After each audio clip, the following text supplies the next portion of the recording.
সুপ্রিয় দর্শক আসসালামু আলাইকুম, কেমন আছেন সবাই? আশা করি আল্লাহর রহমতে ভালোই আছেন। চলে এলাম আজকে একটা নতুন রেসিপি নিয়ে। চলুন তাহলে দেখেন আজকে রেসিপিটি। আজকে বানিয়ে নেব দুর্দান্ত স্বাদের সাবুদানার লাড্ডু। এটা খুব সহজে তৈরি করে নিতে পারবেন। এরকমভাবে খুব সহজেই তৈরি করা যায়। এই জন্য প্রথমে আমি 2 কাপ সাবু নিয়েছি। সাবুটাকে আমি সারা রাত্রি ভিজিয়ে রেখেছিলাম।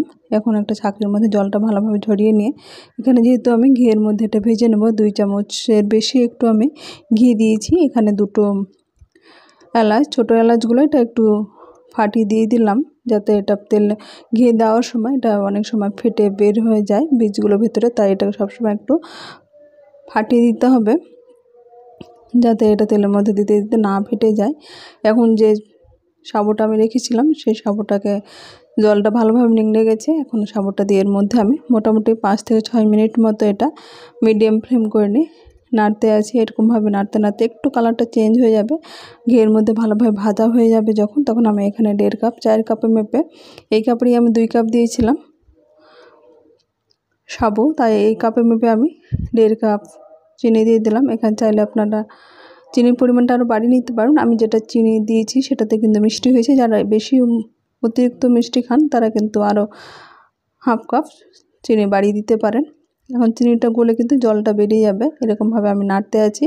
এখন ফ্লেমটা বাড়িয়ে দিয়েছি, ফুল ফ্লেম করে নিয়ে এখন চিনিটা ভালোভাবে যখন জলটা বেরিয়ে গেছে তখন আমি আঁচটা আবার মিডিয়াম করে দিয়েছি। এখন এরকমভাবে নাড়তে নাড়তে যে চিনিটা আছে তাতে কিন্তু এরকমভাবে সেদ্ধ হয়ে গেছে।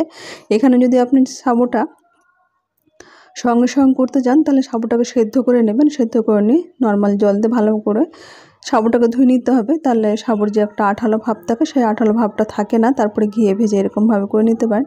আমি এটা সেদ্ধ না করে এটা ডাইরেক্ট আমি ভেজে নিলাম, তারপরে এই চিনির যে জলটা আছে তাতে কিন্তু এরকমভাবে সেদ্ধ হয়ে যাবে। আর সেদ্ধ করলে এটা বেশি আঠা আঠা ভাবটা হয়ে যায়, তাই এটা মিডিয়াম ফ্লেম করে নেব, তাহলে সাবুটা এরকম সেদ্ধ হয়ে যাবে। এখন এরকমভাবে সেদ্ধ হতে হতে দেখে বুঝতে পারছেন এটা আঠালো হয়ে আসছে। যে জলটা ছিল সেই জলটা কিন্তু টেনে গেছে। এখানে আমি হলুদ ফুড কালার দিয়েছি, এটা জাস্ট কালারটা দেখতে ভালো লাগবে। এখানে যে কোনো কালার চাইলে আপনি ব্যবহার করতে পারেন। আমি হলুদ কালার দিয়ে এটা তৈরি করে নিলাম। এখন এরকমভাবে জলটা ভালোভাবে শুকিয়ে গেছে, ঘিয়ের মধ্যে কড়াই থেকে এটা উঠে আসছে। এরকম অবস্থা ওভেনটা এখন বন্ধ করে দেব। এখন আমি বড় একটা প্লেটের মধ্যে এটা ছড়িয়ে ঠান্ডা করে নিলাম। ঠান্ডা করে নিয়ে হাতের মধ্যে এরকম ঘি লাগিয়ে নিয়ে এখন আমি এরকম লাড্ডু শেপ করে নিয়ে এটা আমি একটা চামচের সাহায্যে সবগুলো ভাগ করে করে রেখেছি। এটা খুব সহজে তাহলে জমাট হয়ে যায়। এখন এরকমভাবে এলাচগুলো ফেলে দিয়ে আমি এরকম গোল শেপ করে তৈরি করে নিচ্ছি। দেখে বুঝতে পারছেন আমি যে পাট পাট করে রেখেছি, এতে কিন্তু খুব সহজে লাড্ডুগুলো তৈরি হয়ে যাচ্ছে। ওপর দিক থেকে কিছুটা চিনি গুঁড়া ছড়িয়ে দিয়ে তৈরি হয়ে গেছে খুব সহজে সাবুদানার লাড্ডু। আসসালামু আলাইকুম, আল্লাহ হাফেজ।